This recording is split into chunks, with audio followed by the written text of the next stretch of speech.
Hello students, I am Hardik Sheta from Saraswat International Academy Vapi.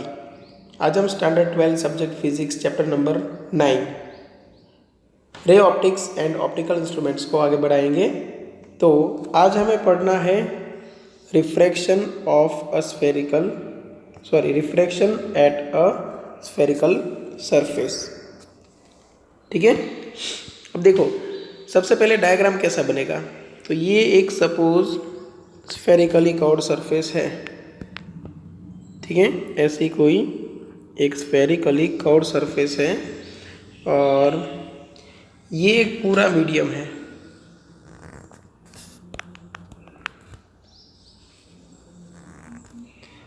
ठीक है, यहाँ पे ये प्रिंसिपल एक्सिस है और प्रिंसिपल एक्सिस के ऊपर कहीं पे एक पॉइंट ऑब्जेक्ट O है। ठीक है, अब पॉइंट ऑब्जेक्ट जो O है वहाँ से कोई रे निकलेगा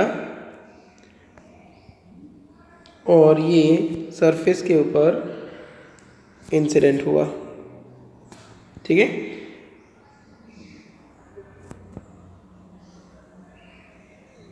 ये इंसिडेंट रे है।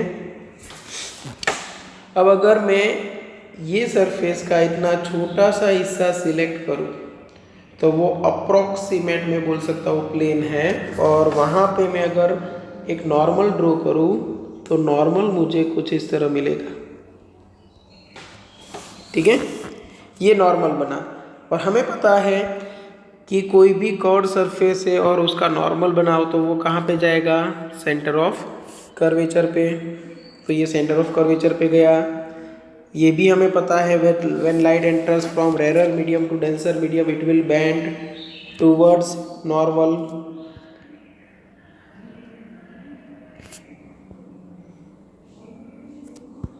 तो ये नॉर्मल की तरफ बेंड हुई। ठीक है, आफ्टर रिफ्रैक्शन। चलो यहाँ पे ये एंगल कौन सा हुआ, एंगल ऑफ इंसिडेंस I, ये एंगल ऑफ रिफ्रैक्शन R।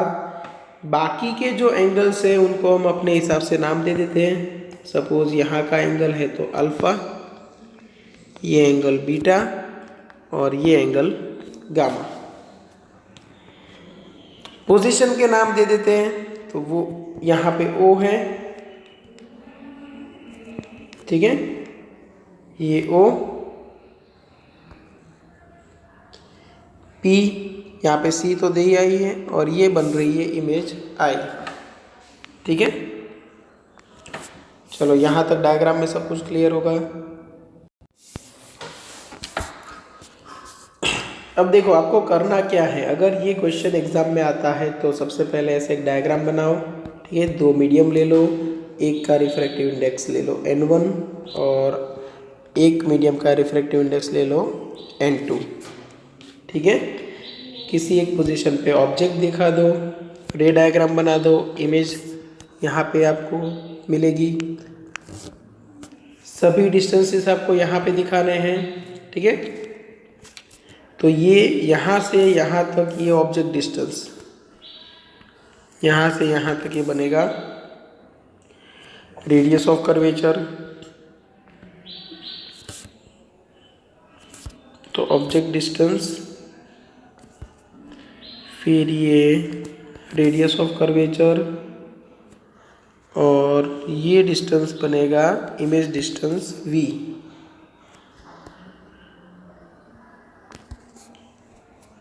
ठीक है,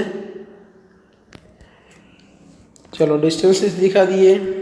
अपने हिसाब से ओन वर्ड्स में ये जो डायग्राम है उसको डिस्क्राइब कर दो और उसके बाद डेरिवेशन स्टार्ट करो। डेरिवेशन के लिए याद रखो हमारा मेन टारगेट जो है वो यहाँ पे पॉइंट है P, वो है P पोजीशन पे हमें स्नेल्स लॉ अप्लाई करना है। स्नेल्स लॉ अप्लाई करने के लिए N1 इंटू साइन I करोगे और N2 इंटू साइन R करोगे। ठीक है, तो N1 sign I, N2 sign R। तो हमें ज़रूरत पड़ेगी angle of incidence and angle of refraction की। डेरिवेशन एकदम इजी है, अच्छे से ध्यान देना।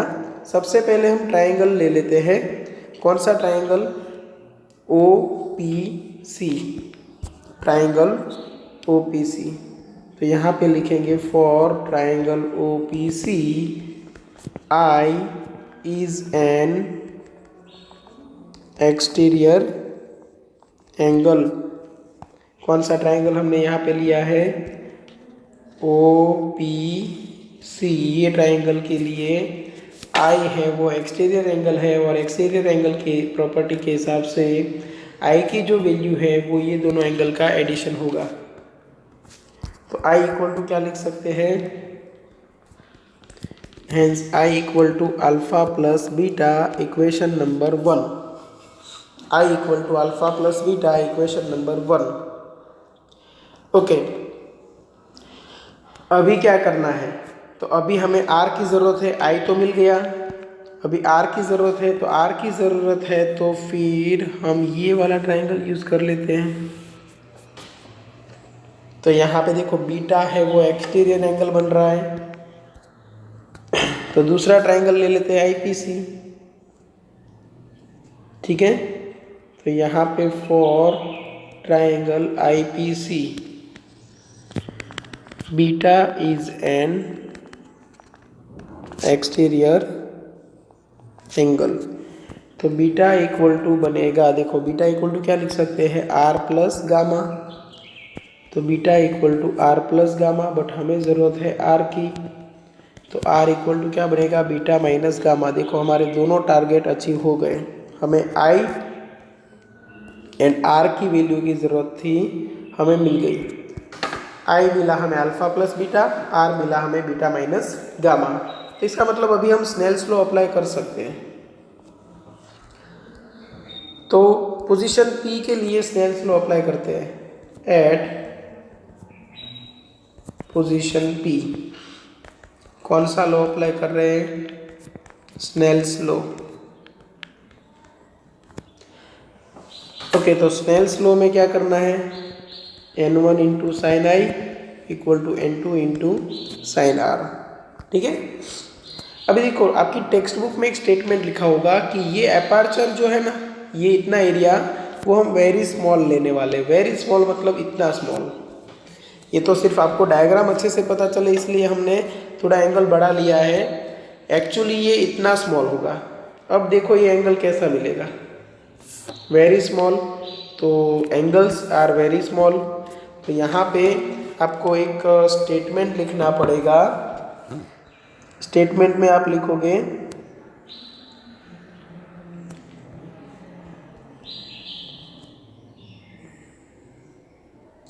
If we take the aperture. Aperture का एक्चुअल मीनिंग होता है लाइट गैदरिंग एबिलिटी, मतलब जितना ऑप्टिकल डिवाइस का साइज बड़ा उतनी ही लाइट ज़्यादा कलेक्ट कर सकता है। तो यहाँ पे if we take the aperture, aperture का दूसरा नाम लेटरल साइज भी है यहाँ पे। ठीक है, of the surface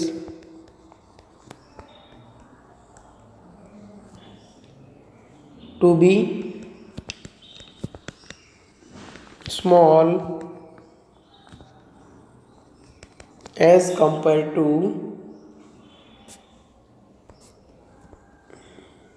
other distances involved। बाकी के कौन कौन से डिस्टेंसेस हैं? ये u, ये r और ये v। उसकी कंपैरिजन में हम ये जो अपर्चर है वो वेरी स्मॉल लेने वाले हैं ताकि एंगल स्मॉल बने।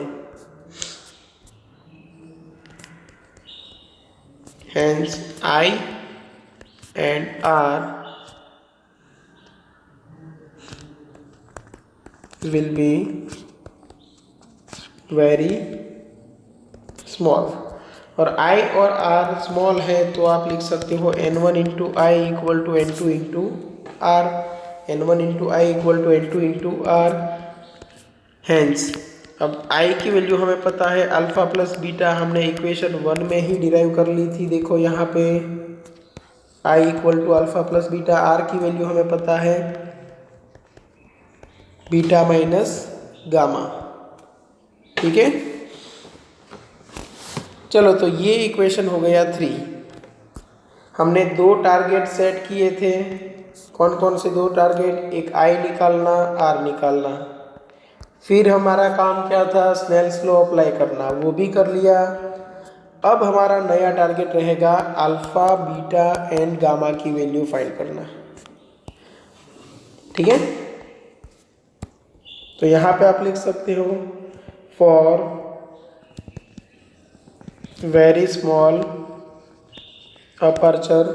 अब जो ये स्ट्रेट लाइन है, इतनी सी स्ट्रेट लाइन, उसको ये पोजीशन के लिए आर्क बोल सकते हो, क्योंकि यहाँ से अगर आप आर्क लगाओगे तो उसी में से पास होगी। सी से आर्क लगाओ तो भी उसी में से पास होगी, और आई से आर्क लगाओ तो भी उसी में से पास होगी।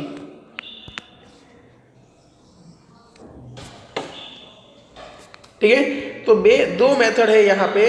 आप या तो टेन थीटा की हेल्प ले सकते हो, और या तो आप angle equal to arc upon radius से कर सकते हो। ओके, तो अल्फा इक्वल टू क्या लिख सकते हैं? Arc upon radius. अभी आर्क उसके लिए क्या बन जाएगी? ये पी क्यू। ऐसा समझना है कि ये फ्लैट सरफेस है और इतनी छोटी सी है, और यहाँ पे पी है, यहाँ पे क्यू है, तो ये नीचे वाला पॉइंट है, उसको हम नाम दे देते हैं क्यू। और डिवाइड बाय डिस्टेंस क्या रहेगा? O Q. Divide by distance रहेगा ओ क्यू। तो यहाँ पे आर्क पी क्यू और divide by distance O Q. तो ये आर्क बनी पी क्यू और O Q. Distance object distance है, बट साइन कन्वेंशन का यूज करो तो minus U. Same way beta equal to arc वही रहेगी पी क्यू, बीटा के लिए आर्क वही रहेगी पी क्यू, बट जो रेडियस है वो अभी इतनी, मतलब कितना? C Q. और सी क्यू क्या है? Radius of curvature R. As पर साइन कन्वेंशन आर आपको मिलेगा पॉजिटिव, क्योंकि ऑब्जेक्ट जिस साइड पे है उससे अदर साइड पे है। ठीक है, और वैसे ही गामा मिलेगा आपको arc P Q divide by I Q, और आई क्यू क्या है? इमेज डिस्टेंस वी, तो arc P Q divide by V. हमने यहाँ पे कौन से फॉर्मूला का यूज़ किया है? Angle equal to arc upon radius. आप चाहो तो टेन थीटा से भी ये सेम आंसर ला सकते हो, बट वहाँ पे फिर एक कंडीशन लेनी पड़ेगी, tan alpha equal to alpha, क्योंकि स्मॉल एंगल तो होगा ही। ठीक है, यहाँ पे अल्फा बीटा गामा की वैल्यू कहाँ पे रखनी है? इक्वेशन 3 में। तो यहाँ पे लिखेंगे by using values of alpha beta and gamma in equation 3। Equation 3 के अंदर अल्फा बीटा गामा की वैल्यूज रख देंगे। तो यहाँ पे देखो n1 इंटू अल्फा की value P Q arc upon minus U, plus beta है ना, तो beta equal to P Q arc upon R, equal to n2 into beta minus gamma. Beta क्या था? पी क्यू अपॉन आर, और gamma क्या था? P Q upon V. अब देखो दोनों तरफ जो पी क्यू आर्क है वो कॉमन निकल के कैंसिल आउट। आप n1 अंदर मल्टीप्लाई कर दो, तो minus n1 by U plus n1 by R equal to n2 by R minus n2 by V. R वाले जो स्टेप्स हैं ये दोनों, उन दोनों को एक तरफ रखते हैं, तो minus n1 by U plus n2 by V. ये n2 by V left hand side आके प्लस पॉजिटिव हो गया। इन दोनों को कंबाइन करना है, नीचे r कॉमन, ऊपर बन जाएगा n2 माइनस n1, तो ये हो गया n2 minus n1 divide by r। और ये फाइनल फॉर्मूला है। बट यहाँ पे याद रखना, रे है जो वो कहाँ से कहाँ ट्रैवल करता था। ये फॉर्मूला याद कैसे रखोगे उसके लिए मैं बता रहा हूँ। रे है वो कहाँ से कहाँ जाता था, N1 से N2, तो फाइनल कौन सा हुआ, फाइनल मीडियम हुआ N2 और इनिशियल मीडियम हुआ N1, क्योंकि N1 से N2 गया है रे। रे जिस डायरेक्शन में प्रोपोगेट करता है उसी वे में आपको फॉर्मूला बनाना है। तो N1 से N2 गया, फाइनल माइनस इनिशियल करो, मतलब क्या करेंगे, N2 minus N1, right hand side सबसे पहले लिखो N2 minus N1 divide by are. हमने क्या किया है, final minus initial divide by R. जो नेगेटिव आया वहाँ से स्टार्ट करो, मतलब minus N1 by U, automatic मिल जाएगा प्लस N2 बाई वी। अगर यही रे N2 से N1 आता तो मैं इक्वेशन ऐसे बनाता, final minus initial divide by R, तो बनता N1 minus N2 divide by are. और इस तरफ जो नेगेटिव है वहाँ से स्टार्ट करेंगे तो minus N2 by U plus N1 by V. ये इनिशियल और फाइनल से मैं क्यों बोल रहा हूँ आपको याद रखने के लिए, क्योंकि एग्जाम में आपको N1 N2 साफ साफ लिख के नहीं देंगे। आपको दिया जाएगा एक मीडियम वाटर का है, दूसरा मीडियम ऑयल का है, ऑब्जेक्ट है वो ऑयल में है और उसकी इमेज वाटर में कौन सी पोजीशन पे होगी, ऐसा कुछ बोलेंगे। फिर वहाँ पे आपको कन्फ्यूज़न होगा कि N1 कौन सा था, N2 कौन सा था। इसलिए बोल रहा हूँ कि सपोज ऑब्जेक्ट है वो ऑयल में है और इमेज जो बन रही है वो वाटर में है, तो हमें पता है कि ऑब्जेक्ट से इमेज की ओर रे जाता है, तो फाइनल कौन सा हुआ, वाटर। तो NW minus NO divide by R करोगे, minus NO divide by object distance U plus NW divide by image distance V। ठीक है। और ऑब्जेक्ट कहाँ है उससे याद नहीं रखना है, रे कहाँ से कहाँ जा रहा है उससे याद रखना है, क्योंकि ऑब्जेक्ट कभी कभी हो जाएगा वर्चुअल, और वर्चुअल ऑब्जेक्ट के लिए फिर ये फॉर्मूला आप उस हिसाब से याद नहीं रख सकते। आपको सिर्फ रे की डायरेक्शन से याद रखना है और नेक्स्ट थियरी में आपको पता चल जाएगा कि इसका कितना इम्पोर्टेंस है। ठीक है, चलो ये थियरी आपको समझ में आ गई होगी, refraction at spherical surface. Next lecture में हम रिफ्रैक्शन बाय लेंस से सिलेबस को आगे बढ़ाएंगे। ठीक है, यहाँ तक अगर किसी को कोई डाउट है तो कांटेक्ट कर सकते हो। चलो यहाँ तक रखते हैं, थैंक यू।